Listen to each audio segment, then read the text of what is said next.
Hello everyone, क्या हाल चाल आप लोगों के। कैसा रहा आज का अकाउंट्स का पेपर। देखो भाई साहब, मेरे सामने अभी आप लोगों के अकाउंट्स का पेपर है। देखो यार, मुझे देख के तो बहुत ही अच्छा लगा। पेपर आपका उतना ज़्यादा टफ तो नहीं है। सम्स का लेवल वही है जो हम लोगों ने क्लास में किया है। जी हाँ, वही है सम्स का लेवल जो हमने क्लास में किया है। अगर किसी बच्चे ने मेरा क्लास प्रॉपरली फोकस से किया है, प्रैक्टिस किया है, वो तो इजीली कर लेगा। जी हाँ, मैंने पूरा पेपर को देखा एंड जो जो मैंने लास्ट मोमेंट पे कुछ बातें कराई थी, समझाई थी, जी हाँ, आपका उस टॉपिक से क्वेश्चन भी रहा है। जैसे मैंने हायर परचेज को लेकर बात किया था ब्रांच का मैंने बोला था, वहाँ से भी है, राइट। पार्टनरशिप का एक्विजिशन वाला पोर्शन था, वहाँ से भी है। मतलब उतना ज़्यादा आपका टफ नहीं है। और जैसे मैं ये भी बताऊँ तो जो आप लोगों ने सब जो अपने chapters CMA foundation, CMA inter, जो दोनों में नॉर्मली कॉमन चैप्टर्स है, वहाँ से भी बहुत सारे क्वेश्चन थे। मतलब देखो, अगर मुझसे अगर बात करो तो एज पर माय रिव्यू पेपर ना तो आसान है और ना ही आपका उतना टफ है। मतलब मॉडरेट है। अगर कोई बच्चा पढ़ा हुआ तो आराम से कर लिया होगा, तो उतना टफ वाली बात नहीं है। हाँ, आप लोगों के लिए कैसा रहा एक बार प्लीज कमेंट बॉक्स में मुझे बताना कि आपके अकॉर्डिंग पेपर कैसा रहा, राइट। और चलिए ना, बहुत सारे बच्चे ये भी बोल रहे थे भैया कि मेरा एमसीक्यू कितना सही है कितना गलत है, थोड़ा ये भी बता दो। तो चलिए ना, एक बच्चे ने मेरे को ये पेपर भेजा है, तो आइए फटाफट इस पेपर को लेके बात कर लेते हैं। और आप लोग का एमसीक्यू मैं अभी कभी सॉल्व कर एकदम करा दे रहा हूँ, ठीक है ना। देखिए, ताकि आप लोग भी फिर मुझे बताना कमेंट बॉक्स में कि आप लोग का कितना क्वेश्चन एकदम सही हुआ, ठीक है ना। तो जो आपका 30 मार्क्स का जो नॉर्मली एमसीक्यू है, इस according you will get to know कि आपका कैसा लेवल रहा है, राइट। चलिए जी, देखते फटाफट। तो पहले बोला a company is a going concern. भैया company going concern concept follow करता है इफ क्या its balance sheet shows a strong funds. नहीं भैया, एकदम ही नहीं। अगला, इट्स इनकम स्टेटमेंट मतलब PL for the current year shows huge profit ना। अगला, there is no evidence that it will और will have to cease operation within foreseeable future. भैया करेक्ट है, एकदम करेक्ट है। जाने क्या, तो पहला आप बच्चे जिसने पेपर दिया था उसका करेक्ट आंसर है, ठीक है जी। तो इसका होगा आपका एक का सी, ठीक है। इट्स अ पब्लिक, ये तो होगा ही नहीं, हटाओ। चलो क्वेश्चन नंबर 2, आइए क्वेश्चन नंबर 2 देखते हैं। बोल रहा है which of the following errors और ओमिशन, रेक्टिफिकेशन ऑफ एरर से बात कर रहा है, are not part of the BRS, मतलब बैंक रिकग्निशन प्रोसेस का पार्ट नहीं है। तो देखो, पहला बोला wrong totalling of bank column of cash book. भैया ये तो पार्ट है, एकदम पार्ट में आएगा। अगला बोला wrong totalling of cash column. अरे बाबा सुनो, बीआरएस बनाने के टाइम पे हम लोग अपने कैश बुक का बैंक कॉलम लेते हैं, ना कि कैश कॉलम, ठीक है ना। तो ये क्या बोला, आर नॉट पार्ट ऑफ, तो ये क्या होगा ऑप्शन नंबर बी, 2 का बी, ठीक है ना, 2 का बी। तो देखो ना, 1 का सी 2 का बी, है ना क्या। चलिए जी, तीसरा क्वेश्चन जो बोल रहा है which of the following is true about financial statement. पहला है फाइनेंशियल स्टेटमेंट का gives a summary of accounts, एकदम सही बात है। दूसरा, financial statements can be stated as recorded facts, एकदम सही बात है।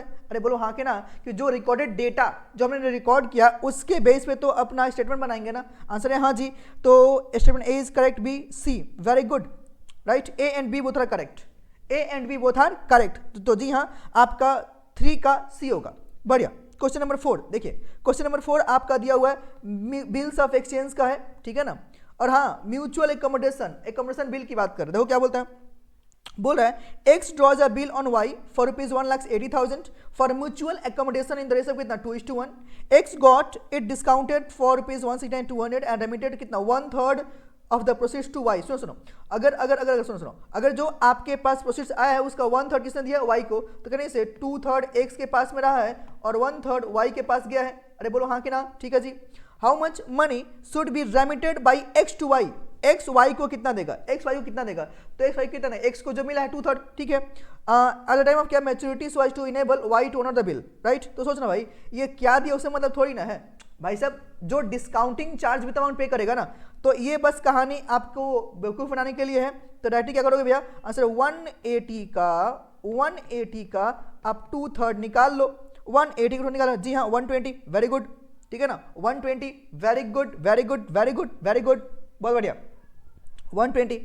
आगे देखो भैया, आगे देखो, बताओ भैया। अगला बोल रहा है a firm had a capital balance of rupees कितना 1 लाख एट द बिगिनिंग, मतलब मेरे पास में ओपनिंग कैपिटल दे दिया गया है। At the end of the year the firm has total assets कितने का है 150 का, मेरे पास टोटल असेट्स भी दिया हुआ है, ठीक है जी। एंड टोटल लायबिलिटीज कितने का है 70 का है, okay. If the total withdrawals जो आपका ड्राइंग है कितने 30 का है, तो बोला कि आपका नेट प्रॉफिट और नेट लॉस क्या होगा फॉर द ईयर। देखो भाई ये भी तो बहुत आसान लग रहा है मुझे, सिंगल एंट्री का है। याद है हम लोगों ने बात किया था कि प्रॉफिट को निकालने के दो तरीके हैं, कौन सा, एक आप प्रॉफिट एंड लॉस अकाउंट बना लो, दूसरा कैपिटल कंपैरिजन कर लो। तो ओपनिंग कैपिटल क्लोजिंग कैपिटल करके आप निकाल सकते हो। तो अगर आप ध्यान से देखो तो मेरे पास में ओपनिंग कैपिटल तो ऑलरेडी दे दिया गया ना, देखो ना मेरे पास में जो ओपनिंग कैपिटल ऑलरेडी दे दिया आंसर है हाँ जी, ओपनिंग कैपिटल मेरे पास दिया हुआ है, राइट। मेरे पास क्लोजिंग कैपिटल नहीं दिया हुआ, लेकिन सोचो ना बैलेंस शीट का डेटा मेरे पास दिया हुआ है, तो उसको देख के मैं क्लोजिंग कैपिटल निकाल सकता हूं। अरे बोलो हाँ कि ना, तो वो सिंपल सी बात यहां पे कर सकते हो। तो देखो ना यहाँ पे जो नॉर्मली बोलना चाह रहे हैं, तो 1 लाख का मेरे पास में बिगनिंग में कैपिटल है। अगर बात करें तो मेरे पास में जो टोटल असेट्स है 150 का, लायबिलिटी 70 का, तो कितना आता है 80, राइट। विड्रॉल मेरे पास में 30 का है, ठीक है ना जी हाँ। 10,000 का प्रॉफिट है, 10,000 का आपका प्रॉफिट है, 10,000 का आपका प्रॉफिट आएगा, ठीक है ना। 10,000 का option number A is right answer. 10,000 का प्रॉफिट आपके पास में यहां पे आ रहा है, जी हाँ, राइट। क्या मुझे करना है क्या? अरे बहुत आसान है यार, ठीक है ना। चलो, और हाँ मैं थोड़ा सा फास्ट भी जा रहा हूं ताकि मैं चाहता नहीं हूं कि आपका टाइम ज्यादा वेस्ट हो, फटाफट आप देख लो, राइट। तो मेरा टारगेट है कि मैं आपके 10 से 12 मिनट के अंदर में वीडियो पूरा कंप्लीट कर दूं। ओके, तो this is option number A, 10,000 का प्रॉफिट जो आने वाला है, ठीक है जी। अगला मैं अगर देखूं तो बोला जो एमसीक्यू है दैट इज फॉर डेप्रिसिएशन का, ठीक है। क्या बोला, depreciation charge to income statement. अच्छा जी, नहीं नहीं नहीं, डेप्रिसिएशन का नहीं है, एक मिनट, उसका नहीं है। क्या बोला, डेप्रिसिएशन जो आपने चार्ज किया है एज पर इनकम स्टेटमेंट, मतलब कौन सा, एज पर पीएल की बात करें 8 लाख का। Depreciation under section 32 of the कौन सा, इनकम टैक्स 20 लाख का है। ओहो, सुनो सुनो, बोल रहा है कि जो आपने अपने पीएल में चार्ज किया वो आपने 8 लाख का चार्ज किया है, लेकिन इनकम टैक्स क्या बोल रहा है 20 लाख का। मतलब कि जब आप इनकम टैक्स पेमेंट करने जाओगे तो वहां पे बोला क्या कि आपका डेप्रिसिएशन 20 लाख का है, बट आपके बुक्स में कितने का है 8 लाख का है। तो कहने से आपका प्रॉफिट उस केस में 12 से बढ़ जाएगा, ठीक है जी। Unamortized preliminary expenditure as per income tax record कितना है 150 का है, जिस पे टैक्स कितना है 40% का है। In this situation the amount of deferred tax assets liabilities to be created. अच्छा जी, डेफर्ड टैक्स असेट लायबिलिटी जो नॉर्मली क्रिएट हो रहा है, तो देख भाई पहले ये देख लो कि मेरे पास में डेफर्ड लायबिलिटी कितने का है। तो देखो ना 8 लाख का पीएल में था, 20 लाख का इनकम टैक्स, मतलब 12 लाख का मेरे पास प्रॉफिट बढ़ रहा है। तो कहने से कि 12 लाख का मेरे पास में इस पे 40% आपको टैक्स देना पड़ेगा, तो जो कि कितना आएगा 4,80,000 का। बोलो हाँ के नाम। लेकिन 150 का जो आपने एक्सपेंडिचर जो अनएमोर्टाइज्ड है इसमें भी तो आपने टैक्स दिया होगा ना, बोलो हाँ के ना। तो 150 का जो 40% है आपने ये भी दिया होगा, कितने का 60,000 का। सोचो सोचो सोचो सोचो, ये जो 480 का मेरे लिए क्या है डेफर्ड टैक्स लायबिलिटी, ये मेरे लिए क्या है डेफर्ड टैक्स असेट्स। तो नेट करेंगे तो कितना रहे 420 का। 420 बोलो क्या है, बोलो बोलो क्या है answer, deferred tax liability. Option number B, option number B is right answer, जी हाँ, option number B is right answer. बढ़िया जी। ये एक्चुअली जो आपका क्वेश्चन है ना वी कैन से ये आपका अकाउंटिंग स्टैंडर्ड 12 का है, अगर आप कनेक्ट करते हो तो, ठीक है जी। अगला जो बात यहां पे किया हुआ है आपका 7, क्या बोला भैया, प्रोविजन फॉर डाउटफुल डेट्स। अरे बाबा, फाइनल अकाउंट्स का। और अगर आपको याद हो तो मैंने इसके लिए कम से कम 7 से 8 एग्जाम्पल क्लास में करवाए थे अलग अलग लेवल का। अरे याद है क्या आप लोगों को, क्या बोला, provision for doubtful dates on 1 April 23 कितना है 14,000 का मेरे पास में दिया हुआ है। पीएफवीडी कितने का है 14 का मेरे पास में दिया हुआ है।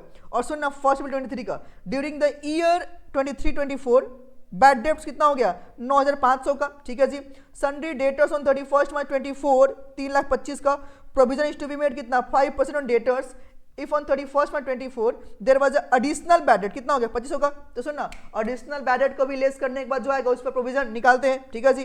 बोला then the provision for doubtful debts will B.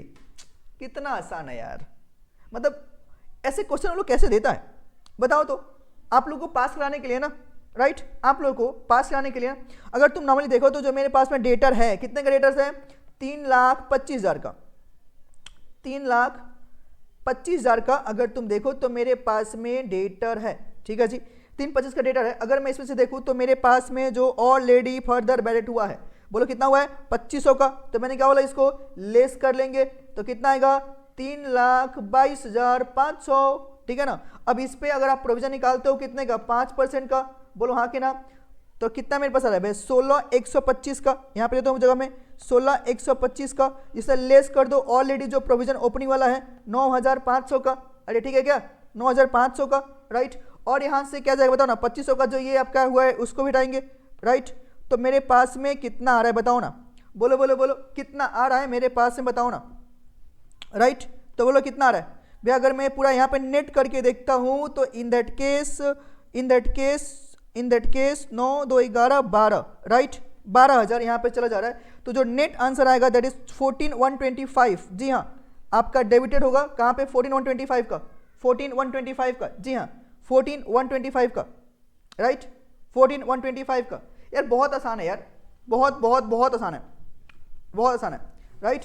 तो 16 से 25 आया ना, उसी में से तो नेट एडजस्ट करेंगे ना जो मेरे पास पूरा पूरा आ रहा है, राइट। ठीक है जी, चलिए चलिए चलिए, option number B is right answer. बढ़िया, जितने भी लोग इसने, अच्छा जी दीदी ने शायद, जिसका ये पेपर है उसने शायद 16 से 25 किया है, व्हिच इज रॉन्ग, बट आपका क्या बताओ, 14,125 इज राइट आंसर। चलिए अगला जो बात करता है कितना भैया, आंसर है 8। क्या बोला, कॉस्ट ऑफ मशीनरी 60,000 का दिया है, यूजफुल लाइफ 5 साल का दिया हुआ है, एनुअल डेप्रिसिएशन कितने का है, अंडर स्ट्रेट लाइन SLM 10,000 का दिया हुआ है, इसके वैल्यू मांग रहा है। अरे भाई साहब, अगर तुम नॉर्मली बताओ मुझे तो भाई साहब ये कितना आसान है। हम लोग क्या था भैया, original cost minus scrap value divide by life equal to depreciation. तो ओरिजिनल कॉस्ट मेरे पास में 60,000 का है, minus scrap value divide by life equal to कितना बोला है, 10,000 का। तो 10 × 5 = 50 और 60 - 50 कितना, 10,000। जी हाँ, option B is right answer. कितना आसान है, कितना आसान है, राइट। और ऐसे भी आप चाहो तो देख सकते हो, यहाँ पे अगर देखो तो डेप्रिसिएशन अगर 10 का है तो दिख भी रहा है ना परसेंटेज वाइज। ठीक है, चलो जी, ऑप्शन नंबर बी, 8 का बी। सुनो, एमसीक्यू खत्म होने के बाद में प्लीज आप लोग कमेंट में बताना कि आपका एमसीक्यू कितना राइट हुआ है। चलिए जी, 9 क्या बोला भैया, a company deals in 3 products X, Y and Z which are neither similar nor interchangeable। ठीक है, at the time of closing of its accounts for the year 23-24 historical cost and net result value of the items of closing stock are determined as below. सुनो सुनो सुनो, अगर आपको याद हो तो एज पर H2 closing stock will be valued कौन सा, कॉस्ट और NRV whichever is lower. तो पहला का देखो तो भैया कॉस्ट 20 का, ये 14 का, तो कितना लेंगे 14, बोलो हाँ कि ना। तो 14 यहाँ पे कितना लेंगे, दोनों इक्वल, तो कोई भी 16, यहाँ पे कितना लेंगे 8, तो 14 16 कितना हो बताओ ना, 30 और 8 38, 38 ऑप्शन नंबर सी। अब 42 गलत किया उसने, ये तो उसका गलत हो गया, कितना हुआ 38। अच्छा आप लोगों ने ये नहीं किया ना भाई साहब, इसको भी ऐड किया उसको भी ऐड किया, जो लोअर आएगा उसको लिया, ऐसा है क्या। 14 16 30 12 42, ये कितना हो रहा है 20 16 36 8 44, लोअर में 42। ए बाबा ऐसा नहीं करना था, अरे ऐसा नहीं करना था। अगर जिस बच्चे ने ऐसा किया है ना भाई साहब, आपने गलत किया है, आपने एकदम गलत किया है, ध्यान रखना। आपका जो ऑप्शन है बोलो क्या आंसर है, जो दोनों का लोअर लेंगे ना 14, इन दोनों में से कोई भी ले लो, इनका 8, तो 14 16 30 8 38 38, ठीक है 38। चलो चलो चलो चलो चलो, बढ़िया, 9 हो गया। 10 आते हैं, 10 क्या बोला, in case of a club the excess of expenditure ज्यादा है ओवर इनकम। अरे बाबा एक्सपेंडिचर ज्यादा तो डेफिसिट तो होगा, ये तो हम लोगों ने एनपीओ चैप्टर में कितने सारे समझ में लिखा है, ठीक है ना।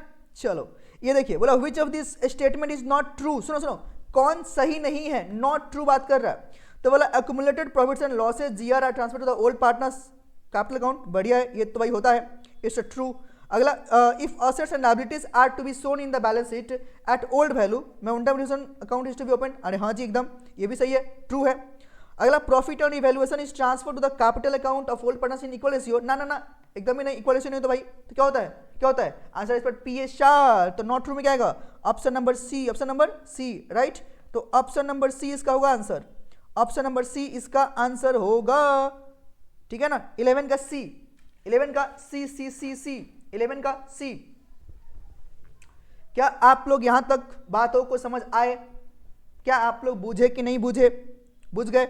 चलिए अगला देखते फटाफट। 12 बोला P sends 1000 bags to Q costing ₹400 each at an invoice price of ₹500 each. The cost incurred where P का खर्चा कितना है 4000 का, Q का कितना 1000 का है, नॉन सेलिंग ले लेंगे, एंड क्या 2000 सेलिंग वाला, तो सेलिंग वाला तो लेंगे नहीं क्योंकि तो क्लोजिंग स्टॉक की वैल्यू की बात किया है ना, ठीक है जी। एंड 800 यहाँ पे दिया हुआ है, तो अगर आप इसका देखते हो तो कैसे आएगा बताओ ना। तो वी कैन से यहाँ पे जो नॉर्मली मेरे पास पूरा वैल्यू है, तो 5 लाख इसने सही किया है, क्योंकि आपका 500 करके ईच बैग का दाम है, आपने 1000 का दिया तो 5 लाख का यहाँ पे दिख रहा है, ठीक है ना। 5 लाख प्लस अगर खर्चे तो 4,000 और 1,000 कितना हो गया 5 लाख 5,000 5 लाख 5,000 का यहाँ पे खर्चा जो नॉर्मली हो रहा है इसने सही किया है राइट।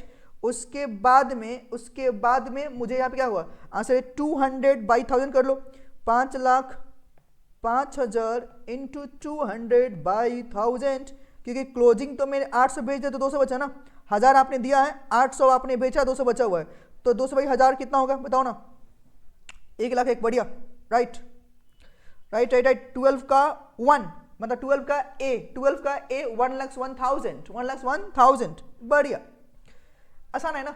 मतलब मुझे लगता नहीं कि अगर उतना कोई खास टफ है अगर कोई बच्चा जो प्रॉपरली थोड़ा सा बुद्धि लगा के किया अगर आराम से हो गया होगा right.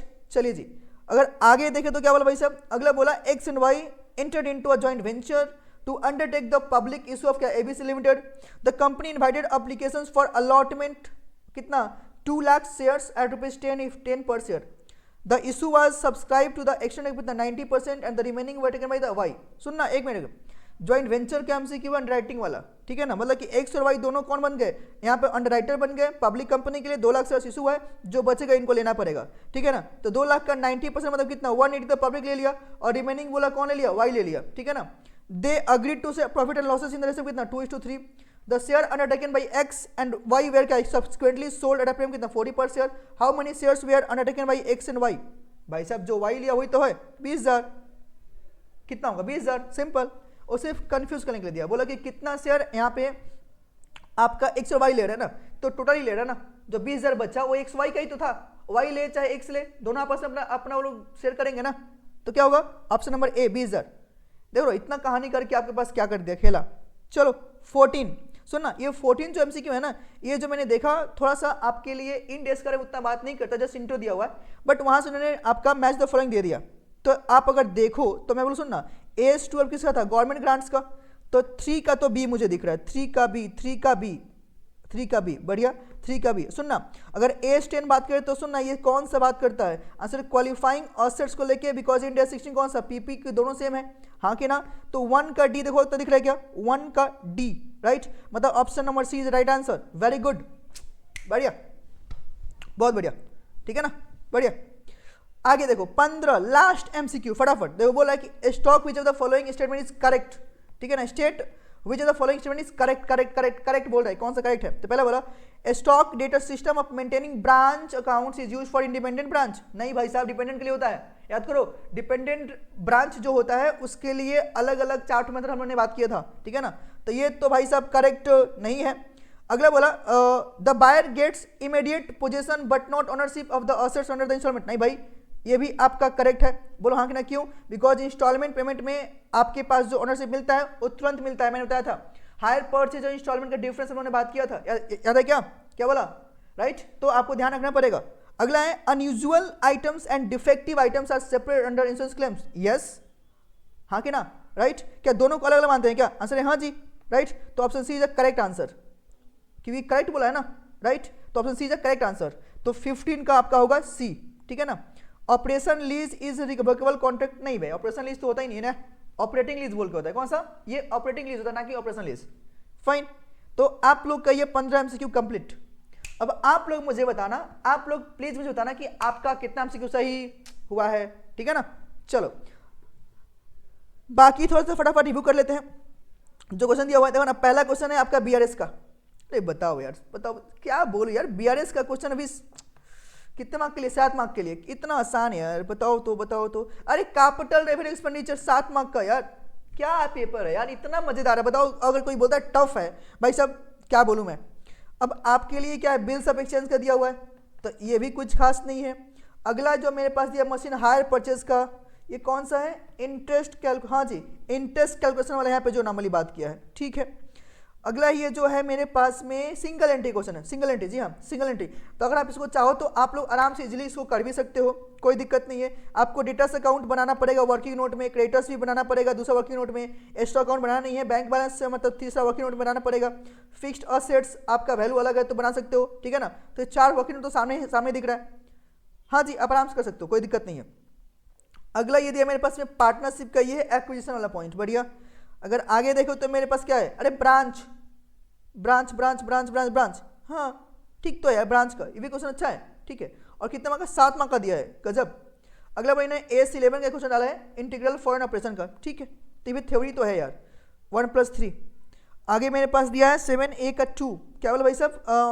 While clarifying the scope of AS22 taxes on income की बात की, जो हम लोग किए ना अभी थोड़ी देर पहले, ठीक है ना, उसके लिए बात कर रहे हैं। AS12, ठीक है जी। आगे जो नॉर्मली बात कर रहे हैं क्या है? List out the comparative provisions between AS11 and Ind AS21। ये लोगों ने दोनों का कंपैरिजन डालना शुरू कर दिया। तो मतलब अगर आने वाले बच्चे जितने भी अगर इस वीडियो को देख रहे हैं तो इस बात का ध्यान रखना कि आपको इन डेज के बारे में भी थोड़ा सा पढ़ लेना चाहिए, ठीक है जी। अगला briefly explains merits of in days, 5 mark का दे दिया। अच्छा जी, ये मैंने क्लास में बताया था कि आप लोग करके जाना, ठीक है ना, बहुत आसान है ये, आप लोग 5 मार्क के लिए करके जाना, मैंने बताया था।